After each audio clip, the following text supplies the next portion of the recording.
Hello and welcome to the Energy Report for September 15th to 21st. My name is Fiona Waddell, energy worker and teacher. So I was channeling and tuning in to this energy. So on the 21st, we have a Virgo new moon, which in some areas is a partial, I believe, solar eclipse. I could be wrong, but another eclipse, and it's kind of like a kickoff eclipse as well too for big shifts and further eclipse season. The energy, the channel I got, the symbol, the energy is uh, these spirals are like little helicopters, like fabric ribbon that's spinning. And usually you see them outside people's houses, but this time they'd actually been caught by the wind and they're floating up. And there was just this energy of all these little, and it felt like little vortices going, things just being lifted up. I was very happy. It's very uplifting. And it gave me a sense of you're being supported by things unseen because it's the air, the ether, and we're going upward. We're the what no longer serves us is being vacuumed away, and to really approach the energy this week off, I can float away, I can lift, I can release. It's a lightening off our load. We're being supported by unseen uh, energy, per se, guides. Our own energetic field is lifting us up as well, too. The biofield, our own energy, our frequency, and we're releasing. And it was just a very joyous. And it's the energy of just sitting in that lift as opposed to the weight and not getting caught up in the weight. Because here's the thing, if we're heading towards a Virgo new moon, Virgo is very earthy, dependable, strong, a wee bit stubborn. I love my Virgos. Some of my best friends are Virgos.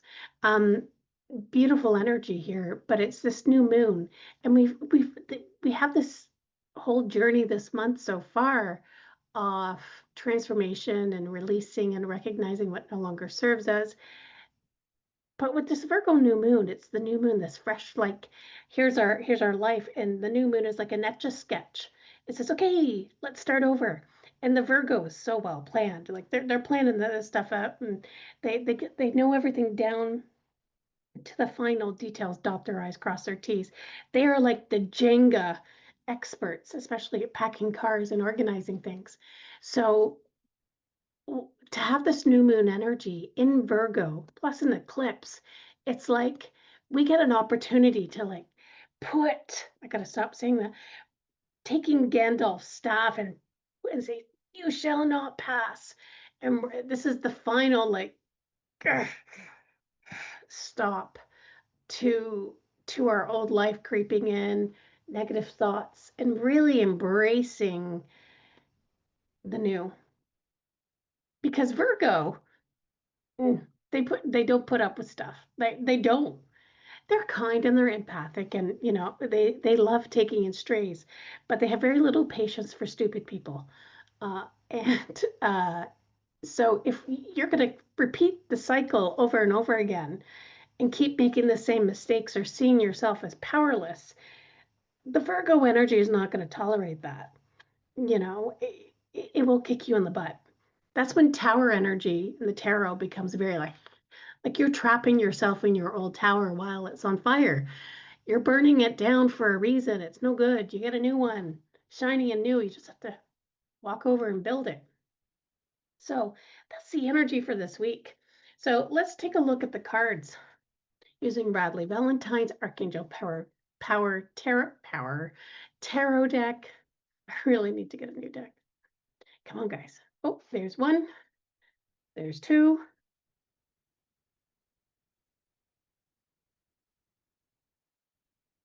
And there's three. Mm. Yeah, this really is focusing on our energy and our mindset. We start off the week really in the energy of the Five of Pentacles, which is sitting in scarcity and lack, or focusing on the negative is another way. Doesn't necessarily mean we don't have anything. Because here's the thing, this angel's outside going, and she's cold, she just needs to turn around and go inside the church. She's got a roof over her head and maybe a program to help her get back up on her feet. And a friend is going to say, come stay with me. And then phew, everything changes. So when I see this card and with the other ones on the horizon, uh, it's, it's check yourself. Are you putting on your cranky pants or are you putting on the pseudo opportunity is really the big thing. Because when I look at this week, we have the Ace of Cups and the Four of Pentacles. When I see this, it's like we are our own worst enemy. So my original vision of lighting and releasing is if we're focusing on the negative or worrying about what we don't have something yet, we're not going to release. We're focusing on what we don't have. We're going to keep getting what we don't have instead of asking for what we want. So this is probably the energy of gratitude, sitting in the energy of looking around and saying, okay, I still have friends, I still have clothes on my back, I still have my health, I still have, and just rhyming off what you can and just realize you do have more. You do have more. And it's coupled with the Ace of Cups, which is new beginnings, new opportunity. And I kind of like that because when we look at earlier on, we had the Eight of that's what it is. The Eight of Cups. Eight of Cups we had in the first week, which is very much the energy of going on our own journey and finding out what that missing cup is. This is the missing cup. So you're going to have a breakthrough this week. This combination tells me breakthrough. You have a choice. You can lean into what your discovery is, or keep repeating the pattern.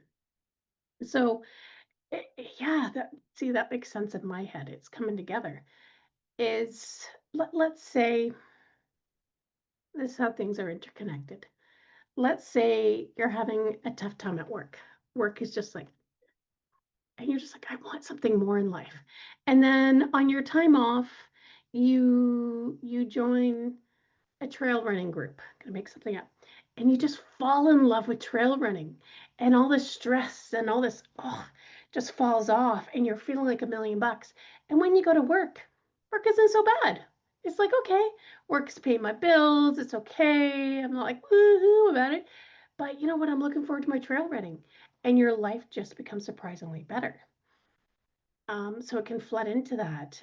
Or it could be maybe you're having a difficult time in your relationship and you decide to that you really just want to clear out the clutter. So you just start reorganizing the house and cleaning stuff out. And through the process of cleaning out the house and looking through old items, you're talking to your partner more.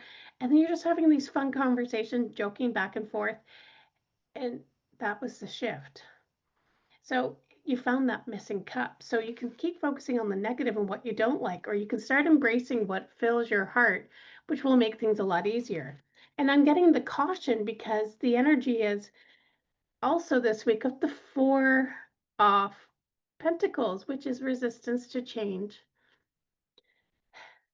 I can tell you, it's tough to change. It's tough to take risks.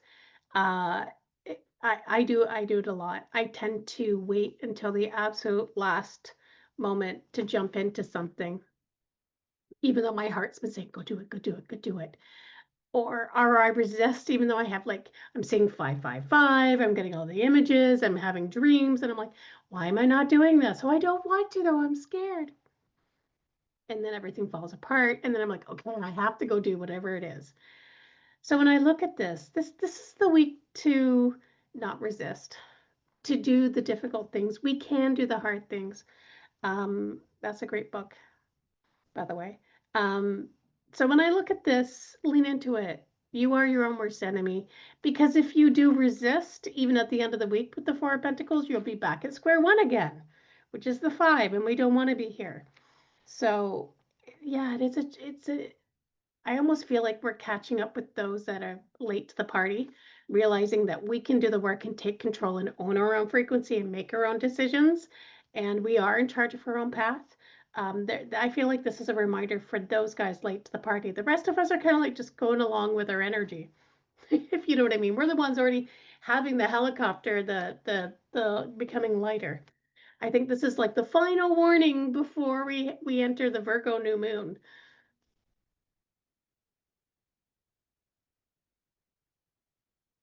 Yeah, the card is I'm sorry. I'm sorry. This is Rebecca Campbell's Starseed Oracle deck. Defenselessness, righting past wrongs, and uprooting. So I love this. It's got like two phases and there's grief.